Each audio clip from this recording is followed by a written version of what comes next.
All right, I'm running.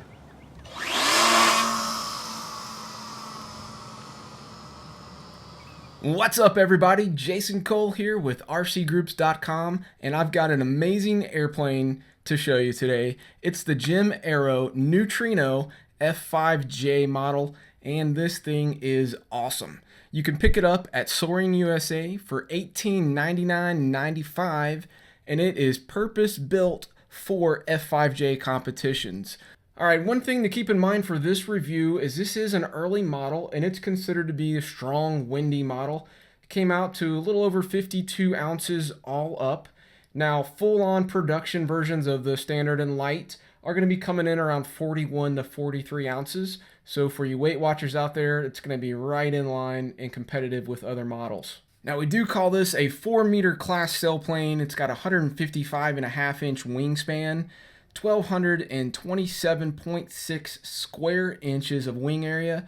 And then it's got a mix of airfoils throughout the wing that are just purpose-built, designed for F5J kind of style flying, which is awesome. So let's take a closer look here. When I got all the parts, I measured everything and weighed it, and the empty weight of all the parts was 949 grams, which is a great start. So some of the cool features about it is that it has a 2-piece fuselage and a 4-piece wing.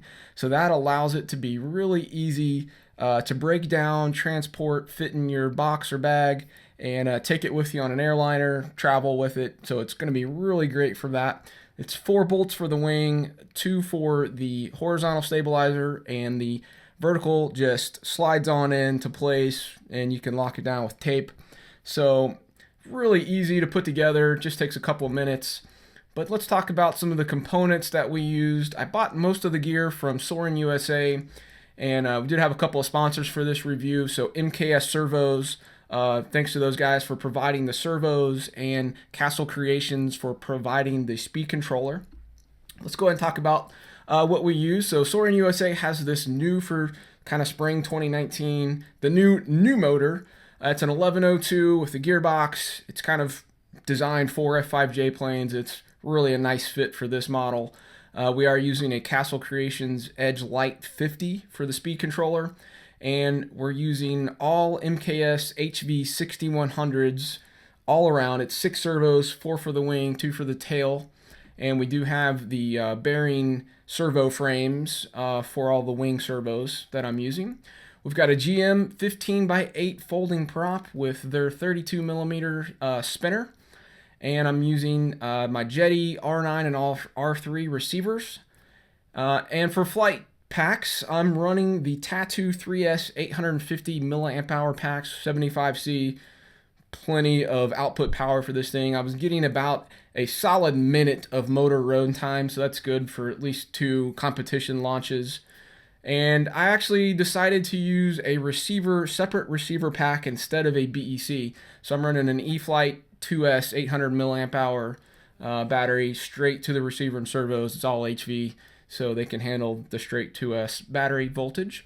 Now I'm also running the Altus Nano for my altimeter. That allows me to do multiple different competitions if I want to do ALs or 5J.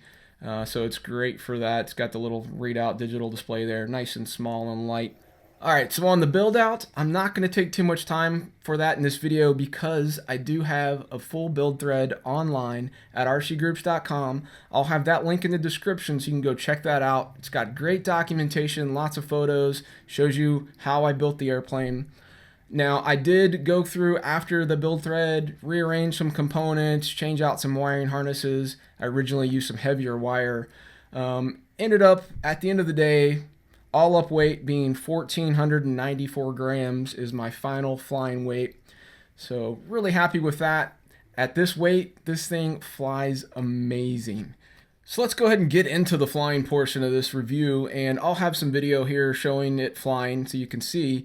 But launches are a just absolute piece of cake, and it just flies out of your hand. You don't really have to give it much of a throw. Anybody can do it. Really, really, really easy. That power system has so much power. It climbs vertically for days. I think I measured about a little over 20 seconds to reach 200 meters at a full throttle, kind of straight climb. But the plane I've got it set up with 3 different flight modes essentially. I've got a cruise mode, speed mode, and a thermal mode.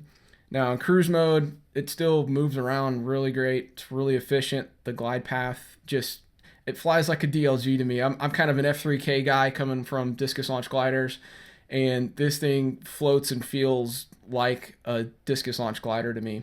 It just handles great. I was just smiling so hard after the first flights just because I was like, holy cow, I'd flown previous big planes that were 15 ounces heavier than this with smaller wingspans, so I was used to a heavier loaded big plane. So it's really fun and nice to see how these things float around the sky when you want them to. In thermal mode, when you hit a thermal, it climbs like a banshee. This thing just gets on it, and I've got camber mixed in with elevator, so when I pull elevator, the flaps and ailerons drop down a little bit by several millimeters, and just adds more camber and more lift to the wing. And I've actually had times in thermals where I could pull full elevator back in that thermal, and it just took it and just climbed and climbed and climbed. Really happy with how tight it can turn in core thermal, especially with 5J with these low level thermals. It just really turns really nice for me. You just get it up on the wing and just crank it around and just turn and turn and turn. And one of my favorite stories was I was coming in for a landing, and I was 3 or 4 feet off the ground, and I hit a little bubble. And big plane like that, there's no way I would ever really think about turning in something like that, because you just know I'm going to stall it out and crash, right? But not with this airplane. I turned and cranked in that thing and took it from 3 or 4 feet downwind, up and out, and it just blew me away that it was able to do that. So low level saves, just don't give up on the airplane. Just fly it, stick with it. If you find a little bit of piece of air, even down low, you can take it out, which is just so impressive to me.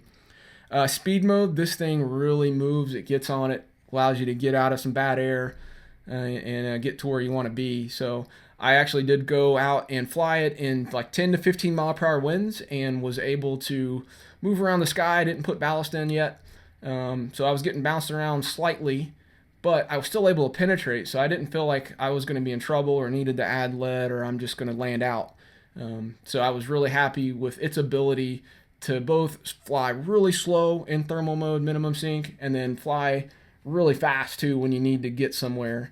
Now, I'm really looking forward to competing, seeing how I'm going to do in 5J. I've got some AILS competitions coming up I'm going to bring this to first, and we'll see how that goes. Getting the plane on the ground for 5J is, you're just going to have no problems. You should be landing all of yours with full, landing points. Some of the AIL stuff, it's just going to be down to your skill and practice. But the flaps, 90 degrees, I've got crow mixed in. It slows down just like you want it to. You can kind of control the speed with the throttle stick and adjusting the amount of crow and flap you put into it. But man, it's super controllable. I can still roll the airplane with the ailerons when I'm in full deflection. It handles great. Control that speed just like you want it to, so you can nail the time and put it right where you want it, which is what you want out of one of these airplanes. So I'm really happy with how it lands, my ability to be able to control it and put it where I want it and when I want it. So that said, I absolutely love the airplane. I mean, everybody that's seen it loves it. They say it looks awesome. Everybody I've let fly it says it flies awesome. I'm just so giddy with it. I couldn't be happier right now. I'm so excited to get out there and start competing. And I just wanted to thank Jim Arrow for providing the airplane, Soarin' USA for the gear, and MKS Servos and Castles for throwing in those speed controller and servos. You guys made this dream happen of mine. I've always been looking forward to getting into big planes and doing this, and you guys made it happen, so appreciate that. I hope this review was beneficial for you guys. Looking at this airplane, it's pretty new. I think mine was the first one flying in the United States, and I absolutely love it and thrilled to death with it. So really excited if you can't tell. And you can find more, you can read more about this airplane, see my review, the build thread, all that stuff on rcgroups.com. I'll throw those links in the description so you can check it out. But that's all for now, guys. Hope you've enjoyed this. I appreciate you watching. Be sure to hit that subscribe button for more, and we'll catch you guys on the next video.